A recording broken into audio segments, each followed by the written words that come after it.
We are back here on WLTH 1370 AM. Scott Cannon and Reverend Delwyn Campbell. Free Speech Friday, Rev. Yes, we just got done talking about the assassination of Malcolm X and the $100 million lawsuit filed by his daughters against the NYPD, CIA, and FBI. But also in good old-fashioned government ne'er-do-wellness, the former Israeli Prime Minister, Naftali Bennett, is coming out now because he just got out of office. He said in an interview that was just posted to his YouTube channel on Saturday that the U.S. and its allies in the West blocked his efforts to mediate between Russia and Ukraine to bring an end to the war in its early days.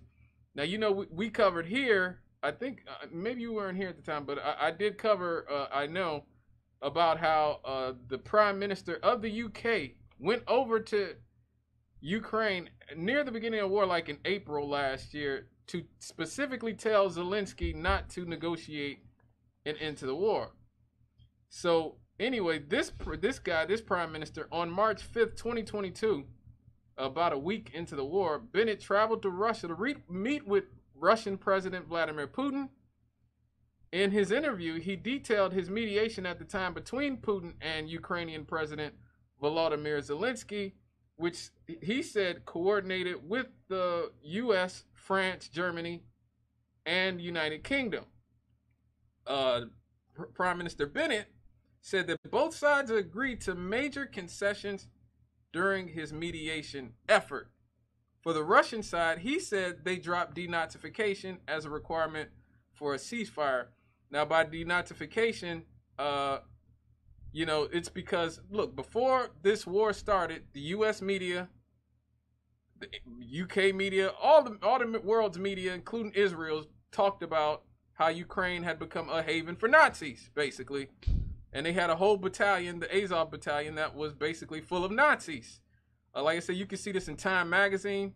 You can see this in the UK Guardian, Independent. Like, this is from 2014 on. Obama, while Obama was in office, dropped aid to the Azov battalion because specifically they were seen as a Nazi battalion and were full of neo-Nazi sympathizers.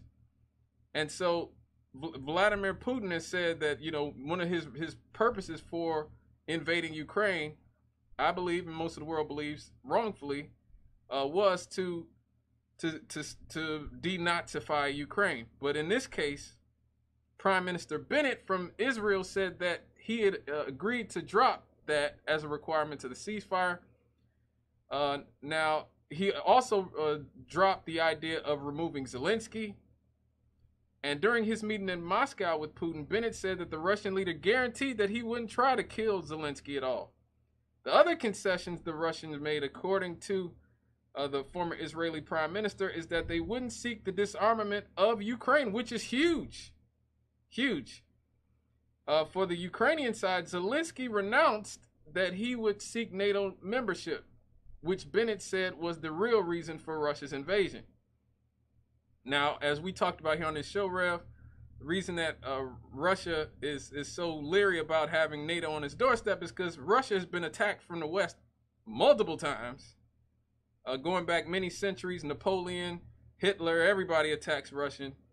Well, there's nobody to the east that's other than China. So right, in the ocean. Right. So yeah, any enemy they would have to come from the west. Right, and their geography, the geography they have is very much so like they are vulnerable on the western part of their country, and so they're like, look, man, you guys are on our border now, especially after they disbanded the Warsaw Pact. Mm-hmm. And so NATO said that they would stop expanding eastward. They lied, and so now Ukraine is being welcomed into that fold. Is one of the reasons that they are so leery about them having NATO membership, because it's like our enemies are right here on our border. And so that's what Bennett said, that Zelensky was willing to say, look, we won't join NATO. Now, reports at the time reflect Bennett's comments and said Russia and Ukraine were softening their positions. citing Israeli officials, Axios reported in March that Putin's proposal was difficult for Zelensky to accept, but not as extreme as they anticipating. But now let me just say this really quick. Discussing how Western leaders felt about his mediation efforts, Bennett said then British Prime Minister Boris Johnson took an aggressive line, while French President Emmanuel Macron and German Chancellor Olaf Scholz were more pragmatic. Bennett said that Biden adopted both positions, but ultimately Western leaders opposed Bennett's efforts. When asked if the Western powers blocked his mediation efforts, Bennett said, basically, yes, they blocked it. I thought they were wrong. Now, from on the big picture side of things, prior to the fall of the Soviet Union, you got the Warsaw Pact, which essentially is buffer zone for Russia. Yep. But it's buffer zone at the point of a gun. These nations, East Germany, Poland, and so forth, were compelled to serve as Russia's buffer zone. Right. They didn't volunteer to do it. They didn't apparently when the Soviet Union fell and they all went to the other side, they got out of Dodge pretty quick. Yeah. Clearly they, as soon as they got an opportunity to not be Russia's buffer zone, they took it. Right. So Russia had, I don't know, about 50 odd years to win friends and influence people. Clearly they did a bad job of it. And so it wasn't hard to convince these other countries to join NATO. They were excitedly joining NATO. Clearly they did not view their borders with Germany to be nearly as threatening as their border with Russia. Well, and let's remember who the 400-pound gorilla in the room is: the United States.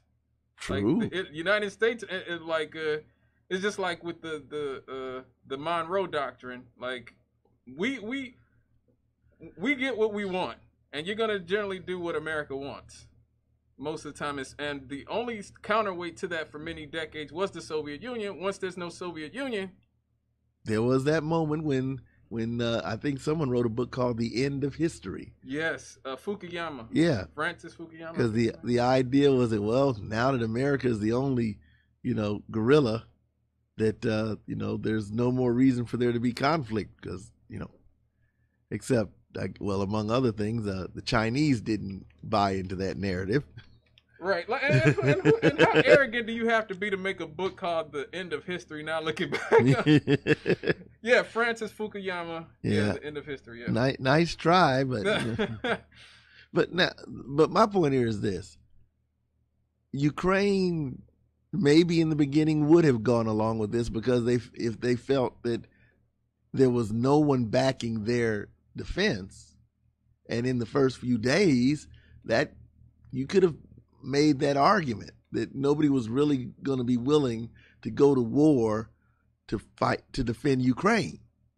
In fact, you can still say that none of the NATO troops are on the ground actually shooting rifles, shooting cannons, flying planes. Not over. There's some suspicions that there may be, but not overtly. Yeah.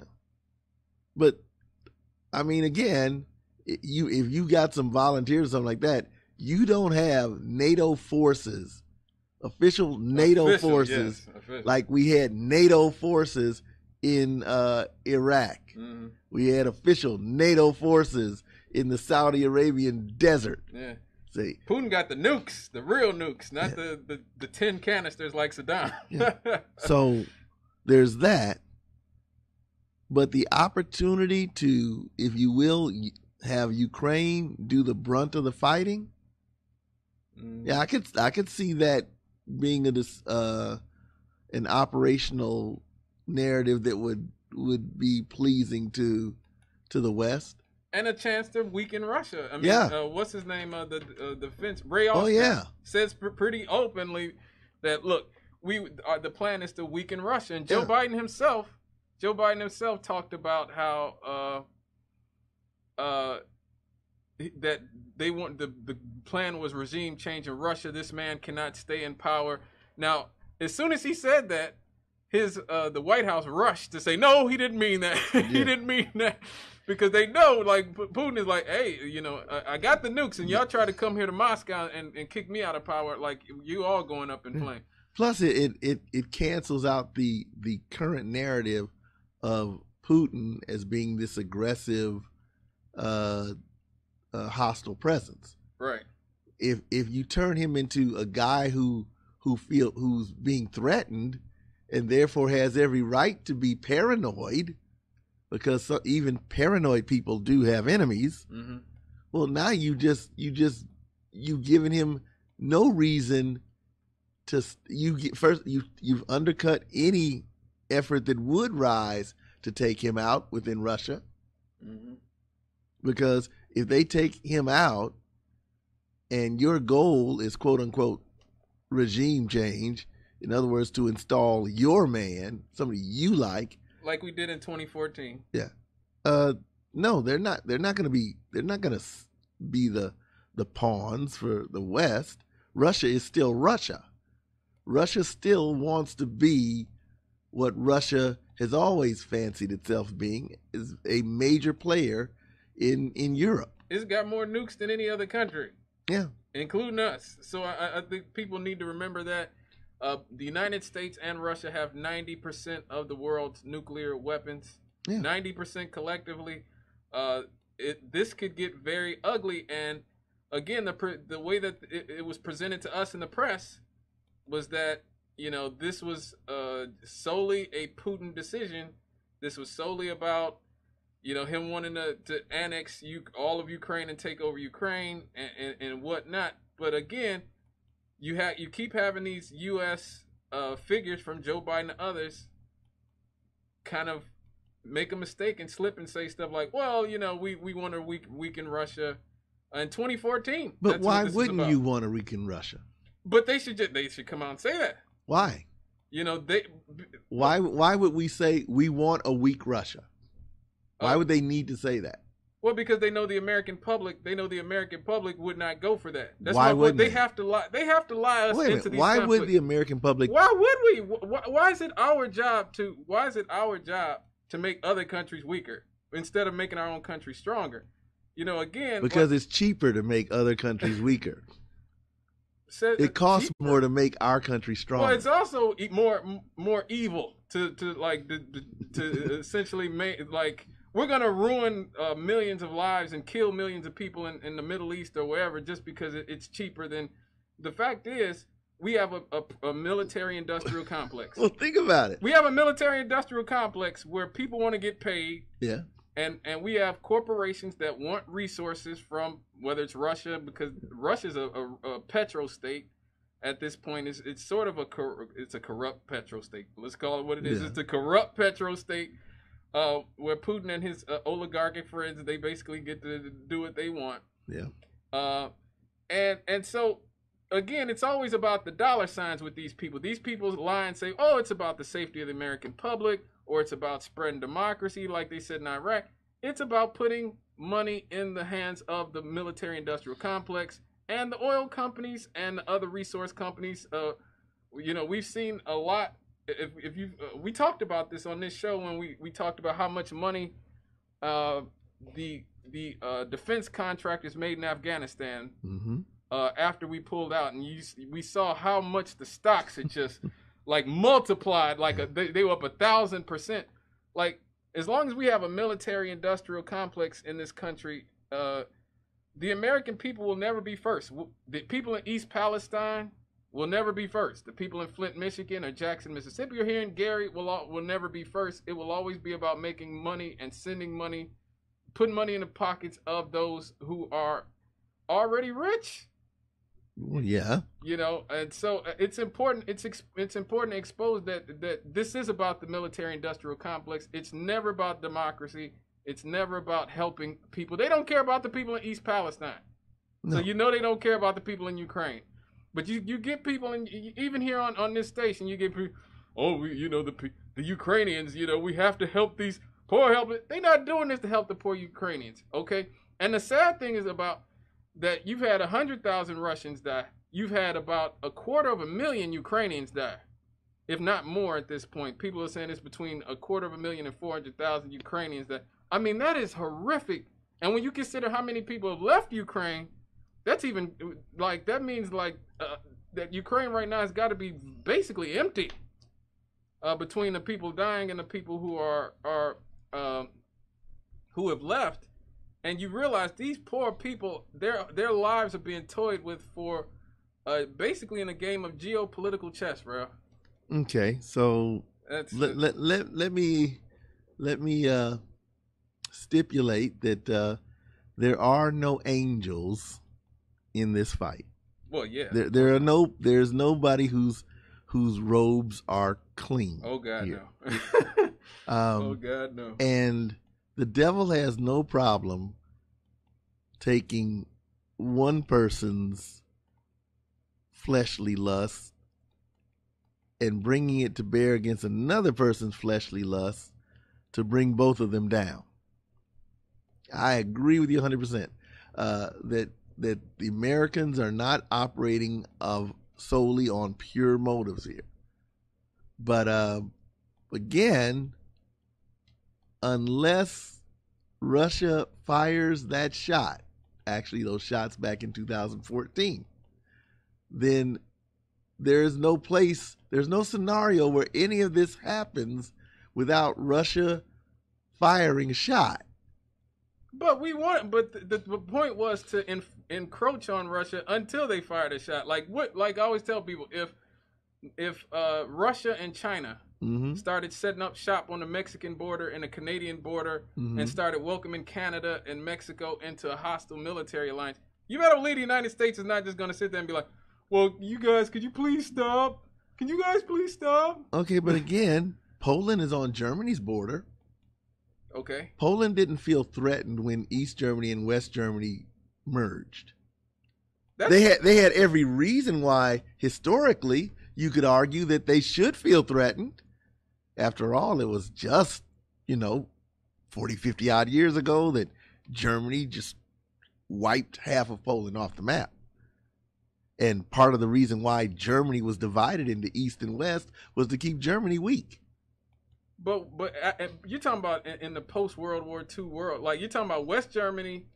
Mm-hmm. West Germany was already sort of integrating back into the EU. Right. It was already sort of integrating back into the... So when Germany reconnected was that 89? Yeah. Germany reconnects in 89. Like, at that point, I don't see why Germany would be threatened by Poland at that point. Or you mean why Poland would be threatened by Germany? Well, and I agree with you. Yeah. Because the Germany that existed in 1989 was not this country that had visions of Lebensraum dancing through its head. But Russia has never...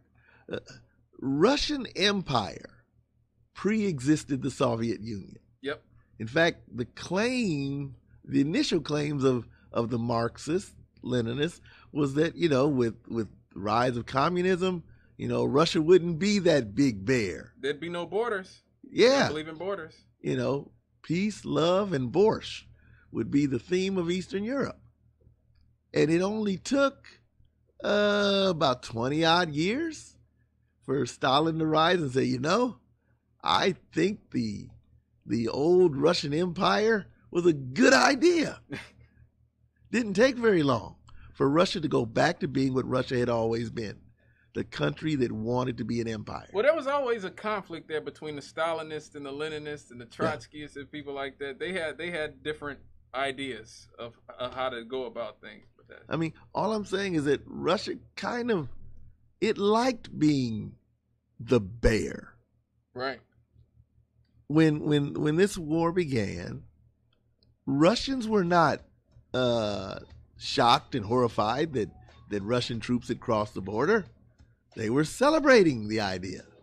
Well, but see, here's the thing: the Donbass region is full of Russian people, basically. Basically, the Donbass, eastern Ukraine, is basically full of Russians who speak Russian and who had been getting shelled for 8 years by Kiev at that point. You know, they had been already being treated like the redheaded stepchild of the Ukraine. Yeah. And a lot of them, I think it was about 10,000 people had already died before this happened. So one of the pretenses was that we're stopping a war, we're not starting a war. We're stopping the war against the Russian people in eastern Ukraine. So that was in 2014. Yeah, since 2014. Since 2014. I'm saying when this first happened in last year, yeah, they were saying you guys have been killing our people in eastern Ukraine for 8 years now. This is after the Russians took the Crimean Peninsula. Right, because that's another, people, most of the Crimeans wanted to be Russia. So that's what I'm saying. Okay, folks, we got to go to a break. I'm sorry, I talked way too long. 6:48. Oh my God. It's an interest. I mean, it's very convoluted. Yeah, I guess that's the point we're really trying to get to. Is that scenario it's a convoluted, murky, muddy, dirty. There are no angels. There are no devils. Nope. Or there's a lot of devils. No hands are clean. Yeah. When we come back, we're going to get into the second half of this story about the Nord Stream pipeline, and then after that, happy happies. Please stay with us.